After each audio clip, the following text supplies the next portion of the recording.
पहले वाले लेक्चर में हमने देखा था कि जावा की हिस्ट्री के बारे में। अब बात करते हैं कि जावा क्या है। जावा एक high level object oriented programming language है जो कि सिक्योर भी है और प्लेटफॉर्म इंडिपेंडेंट भी है। अब हमें क्या चाहिए कि एक लैंग्वेज चाहिए जिसके थ्रू हम बात कर सके मशीन से। एक ऊप्स लैंग्वेज से हम बात कर सकें। उसके लिए हमने क्या किया, हमने डिफाइन किया कि programming language that we are using to communicate with a computer और अ मशीन। सो ये हमारे पास तीन टाइप की हैं।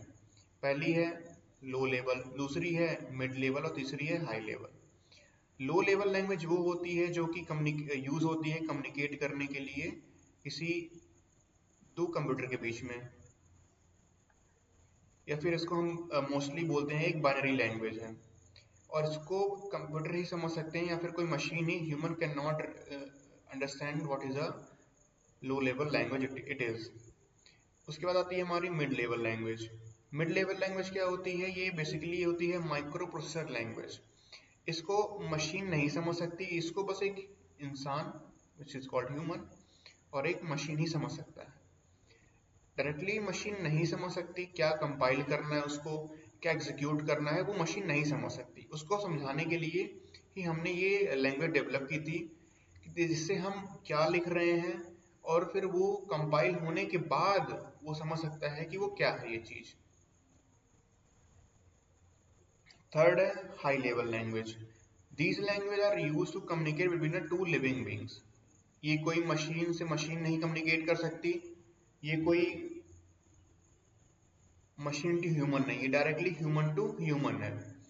But computer cannot understand this language directly, so that so far we can use a low language, or we can say that a binary language that we are using to understand the machine to machine.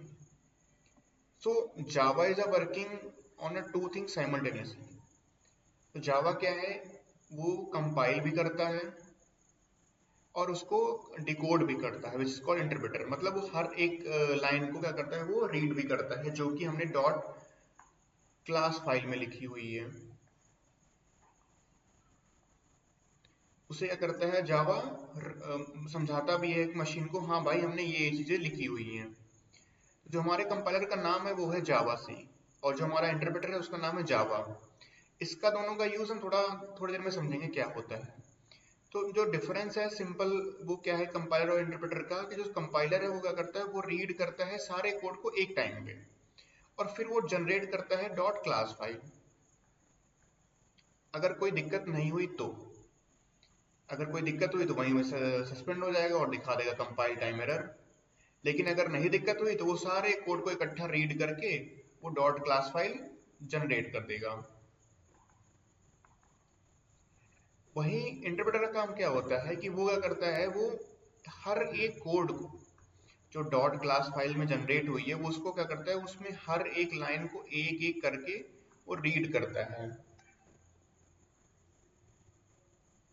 उससे क्या होता है कि अगर अगर मान लीजिए 4 line का कोड है, 1 2 3 4, अगर पहले क्या करेगा, इसको रीड करेगा, फिर इसको करेगा, फिर इसको करेगा और फिर इसको करेगा, इसमें कोई दिक्कत आ गई तो इंटरप्रेटर कहेगा कि नहीं भाई अब इसके आगे हम नहीं जाएंगे क्योंकि इसके बाद एरर है, तो वो रन टाइम एरर शो कर देगा। तो रन टाइम एरर मतलब इंटरप्रेटर का एरर है वो। कंपाइलर एरर मतलब वो कंपाइल टाइम का एरर है, मतलब कंपाइलर के थ्रू आया है वो, और वो तब तक सस्पेंड रहे जब तक हम उसको सॉल्व नहीं कर सकते। जब अगर हमने उसको रिजॉल्व कर दिया तो फिर ठीक है, वापस से वो क्या करेगा, वो चारों लाइन जो हमने लिखी थी 1 2 3 4, वो चारों को वो रीड कर लेगा। इसीलिए हम compiler work faster than interpreter, यही रीजन है, क्योंकि कंपाइलर क्या होता है सबको एक साथ रीड करेगा, लेकिन इंटरप्रेटर एक एक करके करेगा। इसीलिए सो अब तक हमने देख लिया कि तीनों लैंग्वेज कौन सी होती हैं, high level, mid level and low level. So we are come across to know about the programming language. अब हम बात करते हैं कि जो two type of the high level programming होती है, एक होती है ऑब्जेक्ट ओरिएंटेड, दूसरी होती है प्रोसीजर ओरिएंटेड। जो जावा होती है, जो सी प्लस प्लस होती है, जो पाइथन, इसमें हमारे पास क्लास एंड ऑब्जेक्ट होते हैं, वो होती है हमारी object oriented.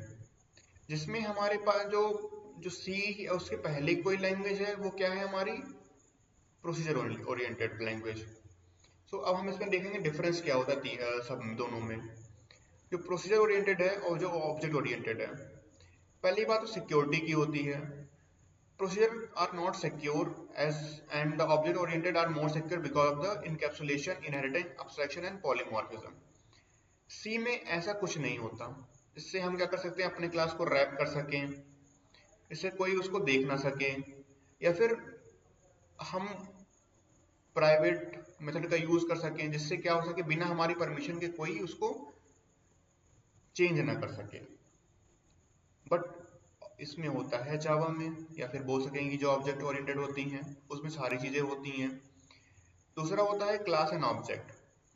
Class and object का मतलब होता है कि हमारा जो भी एप्लीकेशन डिजाइन होगा उसका एक पहले हमारे पास ब्लूप्रिंट होगा, उसके बाद हमारे पास उसका इम्प्लीमेंटेशन होगा। तो हम दो चीज को देखते हैं, इसमें प्रोज भी होते हैं, कुछ कॉन्स भी होते हैं, तो उसको हम यहीं पे आइडेंटिफाई कर लेते हैं और फिर उसको हम इम्प्लीमेंट करते हैं। तो जो चांस है सक्सेस होने का वो मोर देन 90% होता है हर चीज का। बट सी में ऐसा कुछ भी नहीं है, तो इसीलिए ये क्या है, थोड़ा सा कम यूज है। इसको यूज क्या, आप तो यूज भी नहीं करते, मोस्टली कम यूज करते हैं, और इसीलिए बोलते हैं कि ये भी यहाँ पे इसको पे खड़ा नहीं उतरता। दूसरा है प्लेटफॉर्म डिपेंडेंट। जो प्रोसीजर लैंग्वेज होती है वो क्या होती है, प्लेटफॉर्म डिपेंडेंट होती है।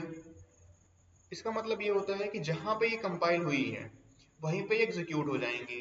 इनका कोई अपना पर्टिकुलर ऐसा कोई इन्वायरमेंट नहीं होता कि हाँ कि अगर हमने यहाँ पे ही इसको बनाया है तो हमने यहाँ पे ही इसको रन कर देना है। इसको हमने जहां जहां हमने कोड किया है इसको वहीं रन कर देते हैं, इसीलिए यहाँ पे कोई इसका पर्टिकुलर प्लेटफॉर्म इसको नहीं मिल पाता है। बट जावा के केस में क्या होता है, हमारा सोर्स कोड कहीं और रन होता है जेडीके के थ्रू, वो फिर डॉट क्लास फाइल बनती है, फिर जेवीएम उसको रन करता है। जेवीएम जो है वहां पे वो एक प्लेटफॉर्म डिपेंडेंट होता है, but JDK is a not platform dependent. इसीलिए हम इसको कहते हैं कि हाँ भाई इसको तुम कहीं भी रन कर लेके आओ, बट जो क्लास फाइल होगा वो एक पर्टिकुलर ओएस पे ही रन करेगा। तो हमारे पास क्या है कि यूआई, इसके भी 4 टाइप ऑफ द यूआई होती हैं जावा में।